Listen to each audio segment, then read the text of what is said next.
बिस्मिल्लाहिर्रहमानिर्रहीम। अच्छा students, last time हमने process of genetic engineering discuss कर रहे थे। प्रोसेस ऑफ जेनेटिक इंजीनियरिंग में हम थर्ड या फोर्थ स्टेप पे पहुंच गए थे, जिसमें हमने सबसे पहले कहा था कि हमने अटेन करना है सबसे पहले हमने एक जीन ऑफ इंटरेस्ट जो हमने इंट्रोड्यूस करना है अगले ऑर्गेनिज्म में, वो सबसे पहले आइडेंटिफाई करना है या उसको हमने आइसोलेट करना है। ये स्टेप हमने किया। फिर उसके बाद हमने एक वेक्टर सेलेक्ट करना था, हमने कोई माइक्रोजम सेलेक्ट करना है, वेक्टर या कोई भी वेक्टर जो हमने 4-5 वेक्टर पढ़े उनमें से उस वेक्टर को उस वेक्टर में हमने वेक्टर सेलेक्ट करना है सम बेसिस के ऊपर कि वो जल्दी रेप्लिकेट करता है, वो हमें जल्दी रिजल्ट दे सकता है या नहीं दे सकता, ज़्यादा एक्सप्रेसिव है या नहीं है। तो एक वेक्टर सेलेक्ट कर लिया। वेक्टर सेलेक्ट करने के बाद हमने फिर जीन ऑफ इंटरेस्ट को विद वेक्टर क्लोन करना है, हमने उनका हाइब्रिड बना लेना है। हाइब्रिड को फिर हमने एम्पलीफाई करना है using a PCR.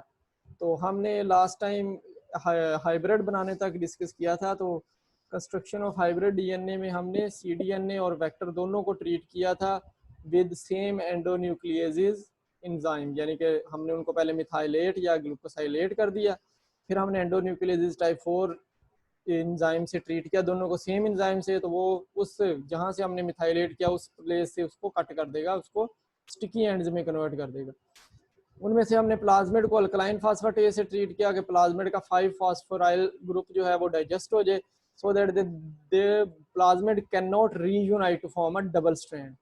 only plasmid can form a double strand when it will be forming a hydrogen bonding with a single strand sticky end containing 5 phosphoryl group, and that 5 phosphoryl group will only be with the cDNA molecule. cDNA is also treated with the same endonucleases, so it will also be converted to sticky ends. When cDNA and plasmid will come with close with each other, they will join in the form of hydrogen bonding. The nucleotide bases will join in the form of hydrogen bonding, and DNA ligase will be added so that phosphoryl bond, phosphodiester bond will be formed between rDNA and plasmid linkage. So a double strand hybrid DNA is formed, known as recombinant DNA. Small r से लिखते हैं हम recombinant DNA। थोड़ा सा ये आपको इस figure में से एक्सप्लेन हो जाएगा। ये फॉर एग्जांपल 1 डीएनए है, ये जो हमारा डीएनए ऑफ इंटरेस्ट है फॉर एग्जांपल ये है, और ये डीएनए वो है जो कि हमारा कोई भी वेक्टर का डीएनए है। तो हमने अगर इसको हाइब्रिड बनाना था तो हमने एक एंडोन्यूक्लियेज एंजाइम से इसको ट्रीट करना था। तो हमने एक एंडोन्यूक्लियेज एंजाइम से ट्रीट किया। तो एंडोन्यूक्लियेज एंजाइम क्योंकि सीजर कट करते हैं, सीजर की तरह से कट कर देते हैं, फास्फोडाइस्टर बॉन्ड को कट करते हैं। तो एंजाइम ने इधर से फॉर एग्जांपल ए और सी न्यूक्लियोटाइड के दरमियान से कट किया, और इधर से सी और टी न्यूक्लियोटाइड के दरमियान से कट कर दिया, यानी कि उतनी ही उसी जगह से कट करते हैं जिधर उधर से हमने इधर से अगर ग्लाइकोसाइलेट किया है तो वो इतना ग्लाइकोसाइलेट हुआ तो इतना कट कर दिया इसने। सिमिलरली दूसरा डीएनए भी सिमिलर सीक्वेंस के साथ, जहां से सिमिलर सीक्वेंस एग्जिस्ट करेगी वहां से कट हो जाएगा। तो इस तरह से स्टिकी एंड्स बन जाएंगे उसके, और इसके भी स्टिकी एंड्स बन जाएंगे। अब ये स्टिकी एंड और ये स्टिकी एंड्स आपस में अटैच होना शुरू हो जाएंगे, क्योंकि ये स्टिकी हैं तो एक दूसरे के साथ आना शुरू हो जाएंगे, इनमें हाइड्रोजन बॉन्डिंग बनना शुरू हो जाएगी।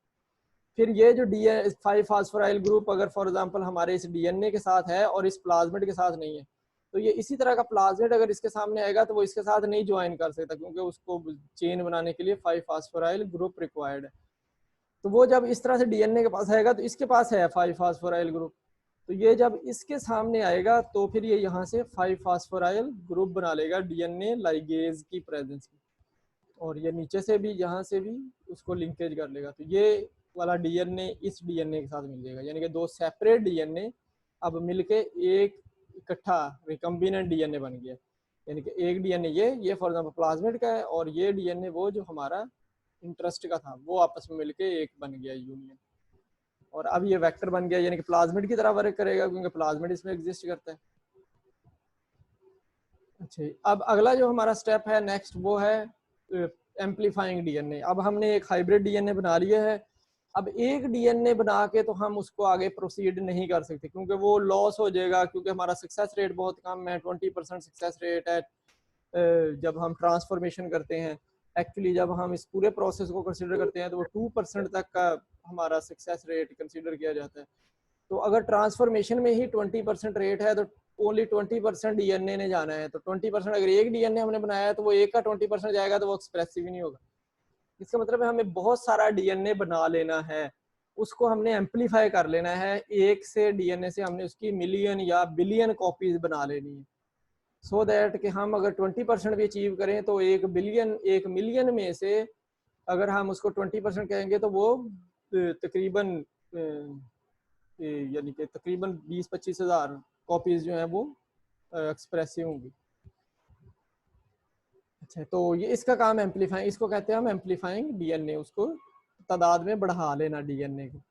तो इसके लिए हम यूज़ करते हैं एक प्रोसीजर जिसको हम पॉलीमरेज चेन रिएक्शन कहते हैं। Polymerase chain reaction also known as PCR. आपने बहुत कॉमनली सुना होगा पीसीआर। पीसीआर एक डिटेक्टिव टेक्निक है जिससे हम कोई एक छोटी सी डिजीज काजिंग ऑर्गेनिज्म को एम्पलीफाई करके डिटेक्ट कर लेते हैं कि वेदर वो एग्जिस्ट करता है या नहीं करता। हमें पता होता है कि कितना हमने एम्पलीफाई किया है, तो जितना हमने एम्पलीफाई किया होता है हम उस हिसाब से क्वांटिटेटिवली एक्सप्रेस भी कर सकते हैं कि एक ने इतना एम्पलीफाई होना था तो ये कितने एम्पलीफाई हो गए, कितनी एंड रिजल्ट है, तो हमने इतने टाइम्स एम्पलीफाई किया था तो फर्स्ट प्रोडक्ट इतनी होगी जिसने इतना रिजल्ट दिया है आगे हमें। तो क्वांटिटेटिवली भी ये एक्सप्रेस करने के लिए सफिशिएंट होता है। तो पीसीआर रिएक्शन में हम नॉर्मली क्या करते हैं कि हमने हाइब्रिड डीएनए जो कंस्ट्रक्ट कर लिया है वो सिंगल था, उसको हम कन्वर्ट कर लेते हैं into multiple copies, almost 1 billion copies using an in vitro amplification technique. यानी कि इसमें हम कोई भी इन विवो टेक्निक यूज नहीं कर रहे, हम एक इन विट्रो एम्पलीफिकेशन टेक्निक यूज कर रहे हैं। लेबोरेटरी में ये काम किया जा रहा है। तो हाइब्रिड डीएनए लेबोरेटरी में बहुत सारे बन जाते हैं। नॉर्मली हमने कहा कि माइक्रोऑर्गेनिज्म डिवाइड करता है तो 20 मिनट्स अगर उसका रेप्लिकेशन टाइम है तो एक डीएनए 2 में कन्वर्ट हो जाएगा आफ्टर 20 मिनट्स, फिर 2 जो है वो 4 में कन्वर्ट हो जाएंगे आफ्टर फर्दर 20 मिनट्स। तो ये एक टाइम कंज्यूमिंग प्रोसेस है कि वो बिलियन कॉपीज अगर हमने लेनी है तो वो कितना टाइम ले लेंगे। तो ये इन विट्रो है, हम बड़े थोड़े टाइम में ही 1 बिलियन तक कॉपीज पे पहुंच जाते हैं। मीन्स फॉर एग्जांपल हम मिलियन कॉपीज में पहुंच जाते हैं जस्ट 20 साइकिल रन करने पर। और एक साइकिल जो है वो सिर्फ और सिर्फ 3 मिनट का होता है, 3 मिनट से भी ज़रा कम का होता है। तो एक साइकिल से हम अगर उसके वही 20 साइकिल्स रन कर दें तो वो हम तकरीबन 1 मिलियन कॉपीज ले लेते हैं। इतने टाइम का टेस्ट होता है हमारा ये। तो इसमें हम नॉर्मली यूज़ जो करते हैं, हमने क्योंकि सिंगल स्ट्रैंड में कन्वर्ट करना है डीएनए, हाइब्रिड डीएनए को हमने सिंगल स्ट्रैंड में कन्वर्ट करना है सो दैट हम उसके ऊपर दूसरी बेसिस लगा सकें, दूसरे न्यूक्लियोटाइड और लगा सकें जिससे वो एक डबल चेन में कन्वर्ट हो जाए। फिर हम उसको दोबारा डीनेचर सेपरेट कर लें क्योंकि वो उसका कम्प्लीमेंट्री बन जाएगा, तो वो कम्प्लीमेंट्री फिर ओरिजिनल डीएनए की तरह का एक नया सीक्वेंस बनाना शुरू कर देगा। फिर उसको हम डीनेचर कर लेंगे, फिर उसके ऊपर हम लगाना शुरू कर देंगे। तो इसके लिए हमें चाहिए कुछ, जब भी हमने कहा है कि स्टार्ट होती है रेप्लिकेशन, तो रेप्लिकेशन जो है वो प्राइमर से स्टार्ट होती है। एक पहला पोर्शन होता है जिसको प्राइमर कहा जाता है। ये न्यूक्लियोटाइड स्पेसिफिक न्यूक्लियोटाइड बेसिस होती हैं जो कि कम्प्लीमेंट्री होता है टू ऑलरेडी एग्जिस्टिंग न्यूक्लियोटाइड्स। लेकिन ये जब तक अटैच नहीं होता तो आगे कॉपिंग स्टार्ट नहीं होती, आगे attachments of nucleotide basis start नहीं होती प्लाज्मिड। ये ह्यूमन के लिए केसेस में नहीं है, ये यूक्रियोट्स के केसेस में भी नहीं है, ज़्यादातर प्रिलिमिनरी यूक्रियोट्स के केसेस में ज़रूर है, लेकिन प्रोक्रियोट्स में ये एग्जिस्ट करता है। तो प्रोक्रियोट्स में प्राइमर अटैच नहीं होगा तो वो उसको कॉपी नहीं करेगा। तो अगर प्लाज्मिड की बात की जा रही है तो प्लाज्मिड में हमें प्राइमर अटैच करना पड़ता है। किसी भी माइक्रो ऑर्गेनिज्म को एम्पलीफाई करना होता है क्योंकि हमने डिजीज चेक करनी होती है, तो माइक्रो ऑर्गेनिज्म को एम्पलीफाई करना होता है। और माइक्रो ऑर्गेनिज्म यूक्रियोट्स में या प्रिलिमिनरी यूक्रियोट्स में या प्रोक्रियोट्स में कैटेगराइज करते हैं। तो उनको भी जब भी हमने एम्पलीफाई करना होता है तो हमें प्राइमर ऐड करने पड़ते हैं। इसलिए ये तकरीबन पार्ट एंड पार्सल है हमारे पीसीआर रिएक्शन का। तो ओलिगो न्यूक्लियोटाइड प्राइमर्स हम डालते हैं। ये ओलिगो न्यूक्लियोटाइड प्राइमर्स अटैच करने की एबिलिटी रखते हैं। तो ओलिगो होते हैं तो ये उसके ऊपर कॉन्जुगेट कर देते हैं। तो ये प्राइमर्स हम ऐड करते हैं जिनमें से कम से कम 2 ऐड करने होते हैं, जिनमें से कम एक कम्प्लीमेंट्री होना चाहिए, तो वो उसके ऊपर अटैच कर देता है। इसके अलावा हमने इंजाइम डालने होते हैं जो कि इंजाइम डीएनए पॉलीमरेजेस कहलाते हैं। इसके अलावा हमने फिर न्यूक्लियोटाइड बेसिस ऐड करनी होती है जो कि फिर उस चेन के ऊपर दोबारा अटैच होनी है। तो ये हमारी रिक्वायरमेंट्स हैं। पीसीआर की रिक्वायरमेंट्स ये 3 ही है कि एक ओलिगो न्यूक्लियोटाइड प्राइमर हमें चाहिए, नंबर 1। नंबर 2 हमें डीएनए पॉलीमरेज एंजाइम चाहिए। नंबर 3 हमें न्यूक्लियोटाइड बेसिस रिक्वायर्ड है। तो ये हम अरेंज कर लेते हैं, फिर ये प्रोसेस रन करते हैं। 3 स्टेप प्रोसेस होता है जिसमें हम एक कॉपी जनरेट कर लेते हैं, यानी कि एक डबल स्ट्रैंडेड डीएनए से हम 2 डबल स्ट्रैंडेड डीएनए में कन्वर्ट कर देते हैं उसको। ये 1 साइकिल कहलाते हैं। तो फर्स्ट साइकिल, ये एक साइकिल जो है इसके 3 स्टेप्स होते हैं। तो अगर हम ऐसे 20 साइकिल रन करेंगे तो हम 1 मिलियन तक पहुंच जाते हैं। तो ये मैं आपको समझाता हूँ, क्योंकि 10 रेज़ टू पावर पे चलते हैं तो वो बड़ी जल्दी हम उधर तक पहुंच जाते हैं। तो फर्स्ट स्टेप जो है वो डीनेचरेशन ऑफ डीएनए फ्रेगमेंट है, यानी कि डबल हीलिक्स डीएनए हमारा, उसको हमने डीनेचर करना है to convert into a single stranded complementary strands. Single strand में कन्वर्ट करना है जो कि कंप्लीमेंट्री टू ईच अदर हो। तो इसके लिए हम डीनेचर करते हैं उसको, यानी कि इन विट्रो प्रोसेस है, तो कोई एंजाइम तो नहीं है यहाँ पे जिसने ये काम करना है, इसको 2 में कन्वर्ट करना है, यानी कि हम एंडोन्यूक्लियस तो नहीं डाल रहे हैं यहाँ पे।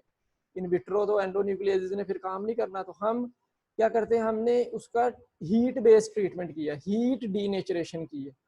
तो हीट डीनेचरेशन में हमने तकरीबन 94 डिग्री सेंटीग्रेड पे फॉर 15 सेकंड उसको एक्सपोज किया। Some DNA actually denatured within 15 सेकंड्स, लेकिन कुछ डीएनए ज़रा स्ट्रॉन्ग होते हैं, उनकी एबिलिटी नहीं होती डीनेचर करने की। खास तौर पे फंगसेस और वायरसेस जो हैं वो नहीं करते डीनेचर, बैक्टीरियल कर जाते हैं। तो या फिर स्पोर फॉर्मिंग बैक्टीरिया भी नहीं करते, ग्राम नेगेटिव भी कम ही करते हैं 15 सेकंड में। तो 15 सेकंड से 60 सेकंड तक, यानी कि 1 मिनट तक मैक्सिमम 1 मिनट में हर तरह का डीएनए जो है वो डीनेचर हो जाता है। तो अगर हम उस डीएनए को 94 डिग्री सेंटीग्रेड पे एक्सपोज कर दें फॉर ऑलमोस्ट 1 मिनट, तो वो सप्लीमेंट्री कंप्लीमेंट्री स्ट्रैंड्स में कन्वर्ट हो जाएगा।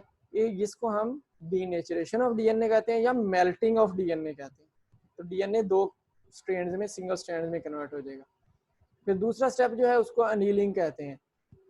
तो फॉर एग्जांपल ये हमारे पास एक डायग्राम है, तो ये हमारा डबल स्ट्रैंडेड डीएनए था, इसको हमने 94 या 95 डिग्री सेंटीग्रेड पे इसको हीट किया तो वो डीनेचर हो गया। डीनेचर हो गए इस तरह से कॉम्ब की तरह के ये 2 डीएनए स्ट्रैंड्स कंप्लीमेंट्री स्ट्रैंड्स में कन्वर्ट हो गए, यानी कि ये यहाँ से कट गया, ऐसे कट गया पेरेंट डीएनए कट के, तो ये इस तरह से 2 डिफरेंट स्ट्रैंड्स में कन्वर्ट हो गया।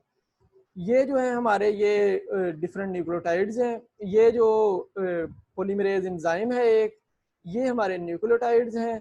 और ये जो है हमारे प्राइमर्स हैं, पी से जो लिखे हैं ये प्राइमर्स हैं। TAQ जो है ये heat sensitive heat resistant polymerase enzyme कहलाता है। माइक्रोइज्म से हमने लिया हुआ है, जो हीट सेंसिटिव हीट रेजिस्टेंट होता है, यानी कि वो हीट से सेंसिटाइज नहीं होता, हीट से किल नहीं होता, क्योंकि इतना ज़्यादा प्रोसेस है, इतना ज़्यादा हीट है, तो हमने एंजाइम डाला होता है तो वो उससे ब्रेक कर जाता है, वो उससे प्रोसेस जो है उसका वो प्रोसीड नहीं करता। तो ये हम डालते हैं, ये हमारा दूसरा स्टेप है। दूसरे स्टेप को हम कहते हैं अनीलिंग ऑफ प्राइमर्स। तो प्राइमर्स को अनील करना है, यानी कि प्राइमर्स ने जाके अटैच करना है, प्राइमर्स ने जाके इस सिंगल स्ट्रैंडेड जो हमारा डीएनए बन गया है इसके ऊपर प्राइमर्स ने जाके लगना है। जैसे ये यहाँ पे आपको नजर आ रहा है, प्राइमर जाके यहाँ पे अटैच कर देता है। तो प्राइमर जो हमने ऐड किए होते हैं एक्सेस में, ओलिगोन्यूक्लियोटाइड प्राइमर्स हमने ऐड किए होते हैं, यानी कि 2 कम से कम ऐड किया। एक्सेस में एक स्ट्रैंड के साथ अटैच करना है तो 2 हमने ऐड किए हुए, 2 में से एक को कंप्लीमेंट्री होना चाहिए। इस तरह हमने 2 चेन्स में कन्वर्ट हो गया है तो 4 ऐड किए हुए होंगे। तो प्राइमर्स हम ऐड करते हैं जब हम टेम्परेचर थोड़ा सा लोअर कर देते हैं, यानी कि 94 था 1 मिनट के लिए रहा, हमने लोअर कर दिया उसको ऑलमोस्ट 50 डिग्री सेंटीग्रेड पे, जैसे 50 to 68 डिग्री सेंटीग्रेड। ये वेरिएबल है, डिफरेंट डीएनए के लिए डिफरेंट यूज होता है, डिफरेंट प्राइमर्स के लिए डिफरेंट यूज होता है। तो 50 to 68 डिग्री सेंटीग्रेड के दरमियान हम टेम्परेचर लोअर कर देते हैं, जिसकी वजह से प्राइमर जो है वो हाइड्रोजन बॉन्ड्स बना लेते हैं और अनील कर जाते हैं डीएनए के बोथ सीक्वेंसेस के साथ। तो जैसे ये एक सीक्वेंस के साथ यहाँ पे एक प्राइमर अनील कर गया है और एक सीक्वेंस के साथ दूसरे डीएनए के साथ ये प्राइमर यहाँ से अनील कर गया है। ये प्राइमर जो होते हैं ये स्टार्टिंग पॉइंट होते हैं किसी भी डीएनए की रेप्लिकेशन के लिए। अगर प्राइमर अटैच नहीं होगा तो डीएनए जो प्रिलिमिनरी यूकैरियोट्स का या प्रोकैरियोट्स का वो आगे प्रोसीड नहीं करेगा, न्यूक्लियोटाइड अटैच नहीं करेगा। ये हमारा दूसरा स्टेप है। फिर तीसरा स्टेप जो है उसको कहते हैं प्राइमर एक्सटेंशन। तो तीसरे स्टेप में हम फिर न्यूक्लियोटाइड्स ऐड करते हैं। न्यूक्लियोटाइड नॉर्मली हम ट्राई फॉस्फेट न्यूक्लियोटाइड्स ऐड करते हैं। ट्राईफॉस्फेट न्यूक्लियोटाइड जो हैं वो थर्मोस्टेबल होते हैं एक्चुअली। वो इस टेम्परेचर जो हम इतना ज़्यादा दे रहे हैं 70 डिग्री सेंटीग्रेड तक का, वो इस पे ये न्यूक्लियोटाइड जो हैं वो ज़्यादा ब्रेक नहीं करते। यानी कि ये न्यूक्लियोटाइड नहीं होता, न्यूक्लियोसाइड होता है। न्यूक्लियोसाइड और न्यूक्लियोटाइड में ये इतना ही डिफरेंस होता है कि ribose sugar linked to a nitrogenous base, ये न्यूक्लियोसाइड है, और ribose sugar link to nucleotide base and this ribose sugar is attached to a chain with the phosphodiester linkage, ये पूरा एक न्यूक्लियोटाइड है। तो अगर फास्फोरिक एसिड ग्रुप लगा हुआ हो but it is not attached to a chain, तो वो न्यूक्लियोसाइड फास्फेट कहलाएगा। तो ट्राईफॉस्फेट, इसमें 3 ग्रुप होते हैं फास्फेट के, एक ऊपर यानी कि एक 5 पे, एक 3 पे होता है और एक एडिशनल होता है। वो जो एडिशनल होता है वो डीनेचरेशन को प्रिवेंट करता है, कि वो स्टेबल रहता है इस टेम्परेचर के ऊपर। तो ये कुछ एग्जांपल्स हैं इनकी जो लिखी हुई हैं, DA, TTP, CTP, 2 दफा मैंने लिख दिया, TTP, इस तरह से ये कुछ एग्जांपल्स हैं इनकी। ये हम ऐड करते हैं। अब थर्ड स्टेप पे जब प्राइमर अटैच हो जाता है तो हम न्यूक्लियोसाइड ट्राईफॉस्फेट ऐड करते हैं और एंजाइम ऐड करते हैं DNA पॉलीमरेज। तो नॉर्मली वो भी थर्मोस्टेबल एंजाइम डाला जाता है, वो थर्मस इक्वेटिकस जो हमारा माइक्रोऑर्गेनिज्म है उससे लिया जाता है, इसलिए TAQ। तो क्वेटिकस जो है वो TAQ कहलाता है। तो TAQ से पॉलीमरेज हम ऐड कर देते हैं, ये थर्मोस्टेबल पॉलीमरेज है। और दूसरा जो हम यूज करते हैं वो थर्मोकोकस लिटोरेलस है। लिटोरेलस जो है ये भी पॉलीमरेज है जो कि थर्मोस्टेबल कहलाता है, तो ये भी ऐड किया जा सकता है। तो DNA पॉलीमरेज जो कि इन किसी एक से, थर्मस एक्वेटिकस से या थर्मोकोकस लिटोरेलिस से, इससे लिया गया है, वो हम ऐड कर देते हैं, ये क्योंकि थर्मोस्टेबल है। तो जब हम इसको ऐड कर देते हैं तो वो ये फिर रिएक्शन करता है, जिसमें फिर न्यूक्लियोटाइड जो है, न्यूक्लियोसाइड ट्राईफॉस्फेट जो है वो अटैच होने लग जाते हैं ऑन द चेन। ये जिस तरह न्यूक्लियोसाइड, ये ट्राईफॉस्फेट्स हैं, ये तो अट्रैक्ट होने लग जाते हैं इधर चेन के साथ। तो चेन के साथ जब अट्रैक्ट होते हैं तो वो उसके साथ यहाँ अरेंज होने लग जाते हैं, प्राइमर से आगे अरेंज होने लग जाते हैं। तो ये जैसे ये प्राइमर लगा था तो उसके 3 ग्रुप से आगे ये 1, 2 जाके जुड़ गए हैं, इसी तरह से फिर तीसरा आएगा, तीसरा लग जाएगा। इस तरह से ये ग्रीन से डिनोमिनेट किए हुए हैं, तो ग्रीन वाले, ये जो ग्रीन वाले हैं, ये ग्रीन वाले इस ग्रीन के साथ, ये 1 लग गया, 2 लग गया, इस तरह तीसरा भी आके लग जाएगा। तो ऐसा ऐसा ऐसे आगे को चलते जाएंगे, ये पूरी एक चेन बन जाएगी। ये पॉलीमरेज एंजाइम यहाँ पे आके अटैच हुआ है। ये पॉलीमरेज एंजाइम आगे बढ़ता जाएगा, चलता जाएगा साथ साथ प्राइमर से आगे आगे, और ये फिर आगे चेन अटैच होती जाएगी अनटिल अनलेस के ये यहाँ पे एंड तक पहुंचेगा, ये यहाँ पे एंड तक पहुंचेगा। तो यहाँ से पॉलीमरेज एंजाइम जो है वो उतर जाएगा, तो यहाँ से हट जाएगा। अच्छा, तो कमिंग बैक, ये जो काम हम करते हैं ये एक्चुअली हम 72 डिग्री सेंटीग्रेड पे परफॉर्म कर रहे हैं। हम जब 72 डिग्री सेंटीग्रेड पे तकरीबन 1 मिनट के लिए 72 डिग्री सेंटीग्रेड इसका टेम्परेचर कर देते हैं, तो उस पर सारे के सारे न्यूक्लियोसाइड ट्राईफॉस्फेट प्राइमर्स के साथ आके अटैच होना शुरू हो जाते हैं और एक चेन बनना शुरू हो जाती है। इसको प्राइमर एक्सटेंशन हम कहते हैं। तो इस तरह से वो एक से, अगर हम ये कहें, ये एक DNA जो हमने ब्रेक किया था उससे अब ये 2 बन गए हैं, 2 कॉपीज बन गई हैं, 1 से 2 कॉपीज बन जाती है। तो इन 1 साइकिल 1 से 2 कॉपीज बनी है। इन अ सेकंड साइकिल अब ये 2 हैं तो 2 से 4 बन जाएंगी। इन अ थर्ड साइकिल 4 हैं तो 4 से 16 बन जाएंगी। 4 साइकिल में 16 मल्टीप्लाई 16 की पावर 2 बन जाएंगी, अगले में 32 की पावर 2 बन जाएंगी, ऐसे बनना शुरू हो जाएंगी। तो ये अगर 20 साइकिल हम रन करेंगे तो हम तकरीबन पहुंच जाएंगे, तकरीबन हम मिलियन कॉपीज तक पहुंच जाएंगे। अच्छा, तो इस तरह से हम 20 to 40 साइकिल्स, अगर 20 साइकिल तो हम मिलियन में पहुंचते हैं, अगर हम 40 साइकिल्स पे चले जाएं तो हम बिलियन में चले जाते हैं। तो इतना ज़्यादा DNA वो बन जाता है कि वो इजीली उसको हम आइडेंटिफाई क्वांटिफाई कर सकते हैं। अगर हम इतनी ज़्यादा क्वांटिटी बन गई है तो वो क्वांटिफाइबल है, वो क्वांटिफाई किया जा सकता है। उसको क्वांटिफाई करके हम इनिशियल लोड बता सकते हैं कि सबसे पहले कितने डीएनए अगर उसमें मौजूद थे जो कि अनील हुए हैं, जो सबसे पहले डीनेचर हुए हैं, फिर वो अनील हुए हैं, अनील के बाद प्राइमरी एक्सटेंशन, तो कितने वो थे, तो हम बर्डन बता सकते हैं कि कितना बर्डन माइक्रोनिज्म का एक्चुअली एग्जिस्ट करता था।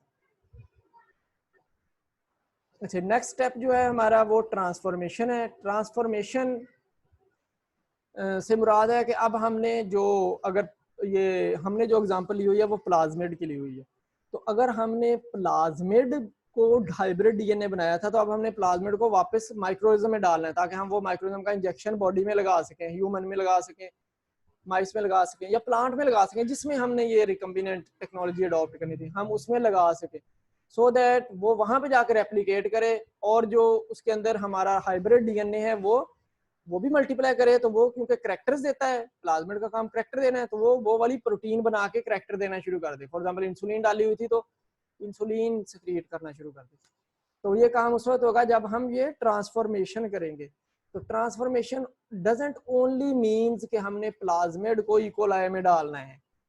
ट्रांसफॉर्मेशन एक्चुअली मीन्स कि अगर हमने हाइब्रिड डीएनए बना लिया था तो उसको हमने वायरस के कैप्सिड में डालना है, तो वायरस के कैप्सिड में ऐड करना भी ट्रांसफॉर्मेशन कहलाएगा। तो फॉर एग्जाम्पल कैप्सिड हमने लिपोसोम बनाया हुआ था या कैप्सिड हमने नायोसोम बनाया हुआ था, तो हमने नायोसोम में ड्रग लोड कर देनी है, तो ये भी ट्रांसफॉर्मेशन कहलाएगी। अंडरस्टैंडेबल। सेकेंडली, थर्डली, ये तो सेकंड बात होगी। तीसरा, transformation also means that we are transferring vector to the host cells, जिसमें हमने ये डिजीज को ओरिएंटेशन करनी है, उसके अंदर भी डालना जो है ट्रांसफॉर्मेशन कहलाता है। ट्रांसफॉर्मेशन वाइडर है, एक नहीं वाइडर है। तो इस तरह इसकी बहुत सी टेक्निक्स भी हैं जो कि रिनाउंड है, जिससे हम ये ट्रांसफॉर्मेशन का प्रोसेस करते हैं। तो कुछ टेक्निक मैं आपको, क्योंकि एग्जांपल प्लाज्मिड से लेकर चल रहे थे, तो मैं आपको यहीं तक प्रिलिमिनरी लेवल तक समझाऊंगा कि इकोलाई में हमने इसको ट्रांसफॉर्म करना है। तो process of reintroduction of hybrid DNA into bacterium is called transformation. This is the only definition if we are transforming plasmid into a bacterium, otherwise this definition is not true. तो transformation का exact definition ये है कि introduction of hybrid DNA into the cells of host by a process is known as transformation. ये पूरी definition है। उनमें से फिर आगे फर्दर क्लासिफिकेशन ऑफ ट्रांसफॉर्मेशन में एक ट्रांसफॉर्मेशन ये है कि reintroduction of hybrid DNA into bacterium, जो हमारी टेकन एग्जांपल है उसमें।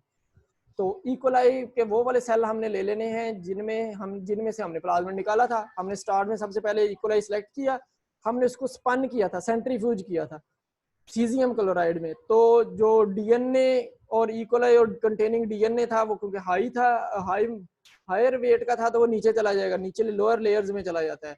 और जो प्लाज्मिड है वो उसमें से बाहर आ जाता है, साइटोप्लाज्म एक्चुअली बाहर आ जाता है, प्लाज्मिड उसमें से बाहर आ जाता है, वो प्लाज्मिड ऊपर की लेयर में आ जाता है। हम ऊपर की लेयर सेपरेट कर लेते हैं, उसमें प्लाज्मिड होता है, उसको हम उसमें से प्लाज्मिड को स्टेन करके निकाल लेते हैं, क्योंकि हम डीएनए स्टेनिंग पड़ी थी वहां पे, थीडियम ब्रोमाइड से स्टेन करके हम वो निकाल लेते हैं। और लोअर लेयर्स जो हैं उनको हम दोबारा मेल्ट कर देते हैं, यानी कि हम सीजियम क्लोराइड को मेल्ट कर देते हैं। तो वो जो इकोलाई होता है वो सारे का सारा जो प्लाज्मिड अपना साइटोप्लाज्म होता है और अपना जो उसका डीएनए होता है वो अपटेक कर लेता है, उसमें से हम इकोलाई निकाल लेते हैं। वो इकोलाई जो है वो अब प्लाज्मिड से डिवॉइड होते हैं, यानी कि उसमें प्लाज्मिड एग्जिस्ट नहीं करता। तो वो वाले इकोलाई में हम दोबारा से जो वहाँ इकोलाई यूज किया था उसमें हम दोबारा से यही प्लाज्मिड ऐड कर देते हैं, इसको हम ट्रांसफॉर्मेशन कह रहे हैं।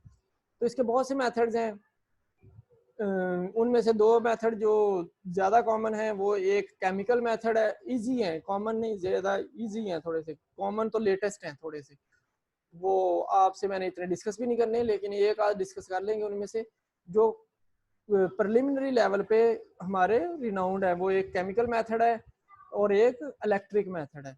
तो केमिकल मेथड में हमने कुछ केमिकल सब्सटेंसेस ऐड करने हैं, जैसे कि पॉलीथाइलिन ग्लाइकोल है, पीवीए पॉलीविनाइल अल्कोहल है, या कैल्शियम फॉस्फेट है। इनको हम ऐड कर देते हैं विद इकोलाई, जो इकोलाई है हमारा उसके साथ हम इनको ऐड कर देते हैं। तो उसकी वजह से ये जो केमिकल्स हैं ये उसके अंदर पोर्स बनाना शुरू कर देते हैं, जो कि सेल मेम्ब्रेन होगी इकोलाई की, उसके अंदर पोर्स बना देंगे। तो वो जब पोरस हो जाती है तो उसका पोर साइज और बढ़ जाता है। पहले भी पोर साइज है जिसमें से प्लाज्मिड अब नहीं जा सकता, पहले प्लाज्मिड जा सकता था, अब हमारा हाइब्रिड डीएनए है तो वो बहुत बड़े साइज का है। जब वो बड़े साइज का है तो वो पर इसके अंदर नहीं जा सकता। जब वो नहीं जा सकता तो इसलिए हमें उसका पोर साइज बढ़ाना होता है। तो ये केमिकल सब्सटेंसेस जो है उसका पोर साइज बढ़ा देते हैं। तो पोर साइज बढ़ जाने की वजह से वो डीएनए को अपटेक कर लेता है। तो डीएनए अपटेक हो जाता है,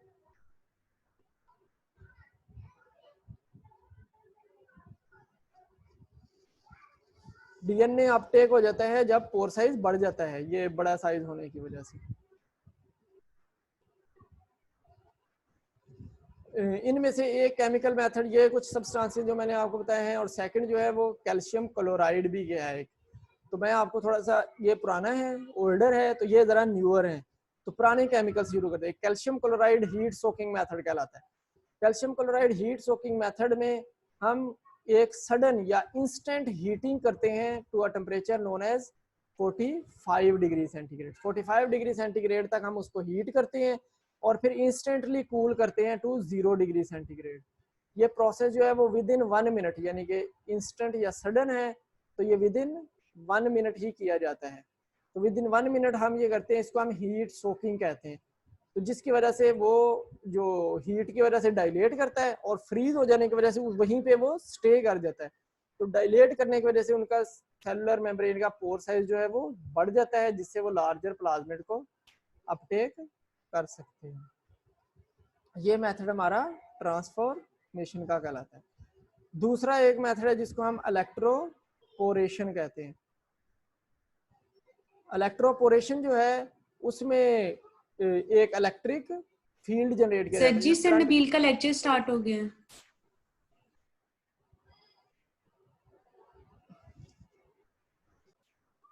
हाँ जी, इन द सेकंड जिसमें हम कहते हैं कि इलेक्ट्रोपोरेशन है, तो इलेक्ट्रोपोरेशन में हमने एक electric wave, short electric wave या लॉन्ग वोल्टेज पल्स्ड यूज करनी है ताकि वो उसके अंदर एक पोर बना दे या उसके अंदर एक होल बना दे।